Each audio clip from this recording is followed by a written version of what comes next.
Software reliability is a very important topic with respect to the questions which are generally asked in Viva and interviews. So we will introduce and reliability metrics we will see.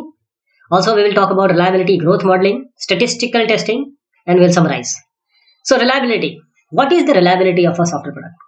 When you say that this guy is reliable to us, no, this we can rely on this guy.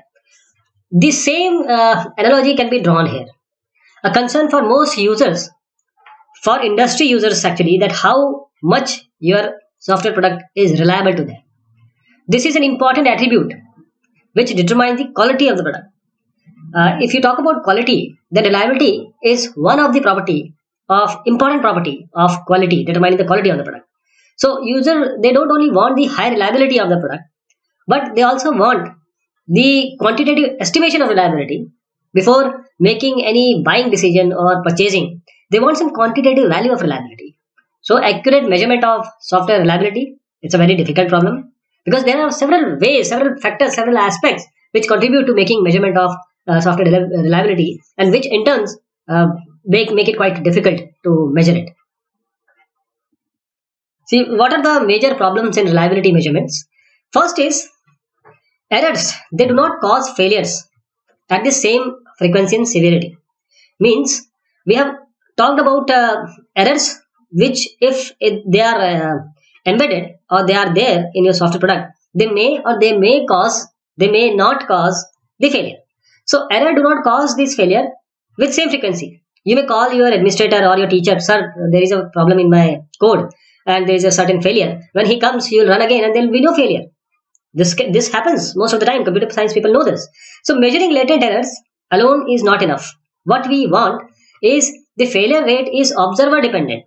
You can observe it, but somebody may not. So there are alternate definition to software reliability. It denotes the trustworthiness or dependability. Again, I visit the same question. I ask you the same question. Your friend, you say he's a reliable friend. The other one, no, I don't rely upon him. He don't answer my call when I am in need. Or this guy, whenever I call him or call her, he's always there. So you rely on him. So this is the trustworthiness and dependability. So probability of the product working correctly over a given period of time is your software reliability. So reliability and availability, we'll talk about availability also. Probability of the product working correctly over a given period of time is your reliability. Intuitively, a software product, if it has errors and bugs and defects, surely it is unreliable. But it is also clear that reliability of the system improves if you can defect removal procedure you can apply. You can diminish or you can decrement the number of defects, errors, or faults which are there in your software. So we were talking about the difficulties of software reliability measurement. So there is no simple relationship between the observed system reliability and the software defects that are latent. Means those defects who have not caused or instigated or given rise to any failure. So removing errors from parts of the software which are rarely used, it makes really difference to the perceived reliability. Those we don't use that part of the software. If error is there, then can you imagine that those errors can be included in the reliability or they cause any effect to the reliability? There is a 90-10 rule. What it says is, if this has come from experimentation, from analysis of behavior of large number of programs, 90% of the total execution time is spent in executing only 10% of the instruction in the program. Okay, I'll give you an example. You are an image processing person. Okay, say you are a remote sensing guy. You are only interested in classification of the image. You are not worried about the fusion of the image. You don't worry about say the decision tree algorithm you are placing. You're not worried about that. You're only interested in supervised classification, unsupervised classification. So 90% of the time you'll be working on those classification only. So 10% of the instruction. What about the next 90%? You'll not be using it. So these most used 10% instruction, they are called the core of the program. In every program it happens. So there'll be an effect of this 90-10 rule on your software reliability. These 90%, I don't say they are unused, but they are least used. They are called non-core. they are only executed during 10% of the total execution time, right? 10% are executed 90% of time, 90% remaining are executed only 10% of time. So it may not be very surprising when you remove 60% defect from the least used part would lead to only about 3% improvement of the product reliability. You are expecting that I would remove all those errors present in my software, but you have not removed the error of that those part which are generally used. You are experiencing, or you are wasting your effort, or you are drudging yourself for the 90% of the statement. So if you want to remove this 60% from the least part, which parts you are not using at all, then there will be only 3% improvement in the product reliability. So reliability improvements from correction of a single error, it depends on whether the error belongs to the core or the non-core part, to the 10% part or to the 90% part, which you not generally use. So the perceived reliability, I'm talking about perceived reliability. It depends to a large extent upon how the product is used, and in simple terms, technical terms, on its operation profile. So if we select input data, only correctly implemented functions are executed. No error will be exposed, and perceived reliability of the product will be quite high. But on the other hand, if we select the input data so that we use or employ those functions containing errors, they are invoked, the perceived reliability of the system will be, of course, very low. So software reliability, it is different for different users. Use the software product in different ways, and defect which show up for one user may not show up for another. So this is user perceived reliability. Therefore, reliability of a software product is clearly observer dependent and cannot be determined absolutely. Therefore, the software reliability keeps changing throughout the life of the product, and each time an error is detected and corrected, always. So, hardware and software reliability, there is a huge difference. Hardware failures, they are different, inherently different from the software failure. So, we cannot use the direct formula of hardware reliability into software. So, most hardware failures are due to the wear and tear of the components. Okay, some components may not function, or may no longer function as specified. This is what happens in your hardware. But a logic gate can be stuck at 1 or 0. A resistor might have a short circuit. But to fix hardware faults, you just replace or repair the failed part. What about software? Software faults are latent.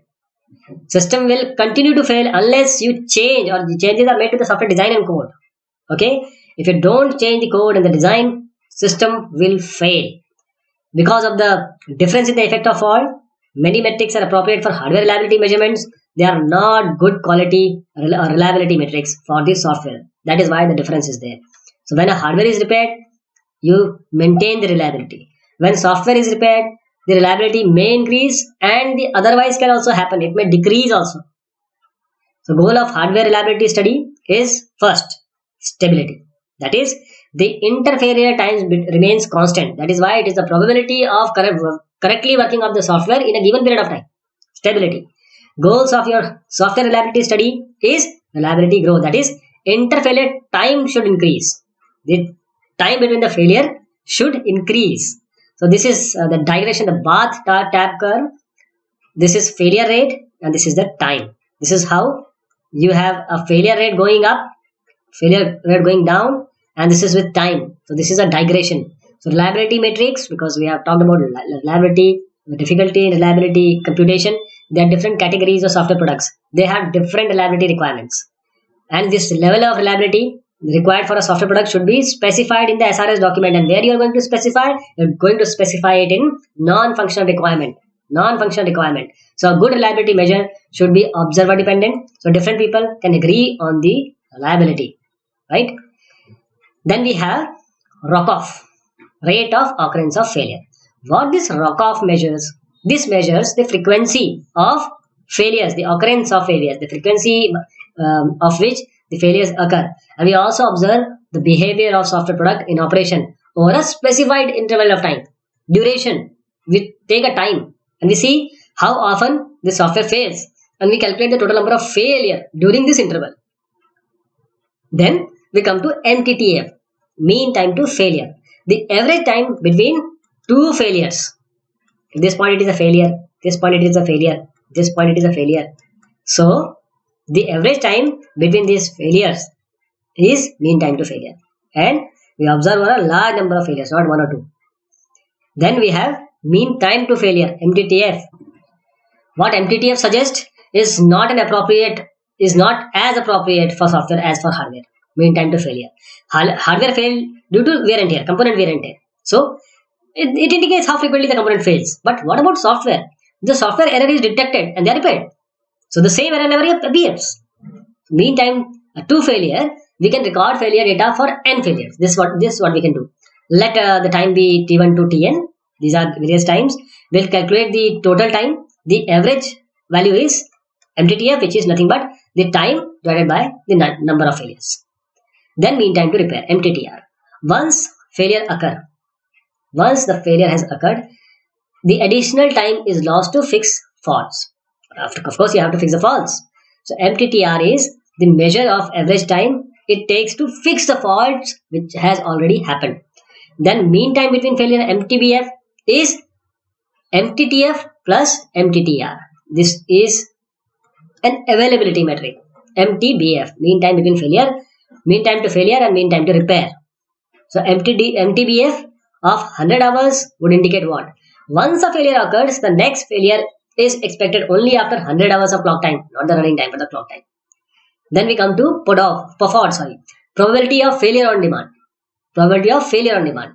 Other metrics, unlike other metrics, this metric does not explicitly involve time at all.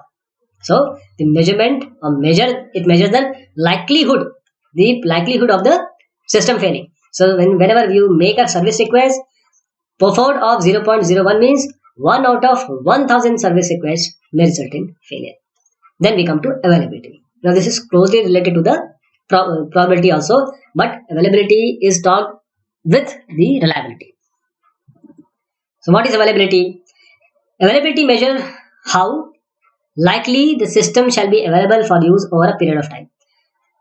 Means the system is working correctly over a given period of time is reliability, and availability is the probability or the measure of how likely the system will be available for use over a period of time. And this considers the number of failures which are occurring during a time interval, and it also takes into account the repair time, downtime of the system.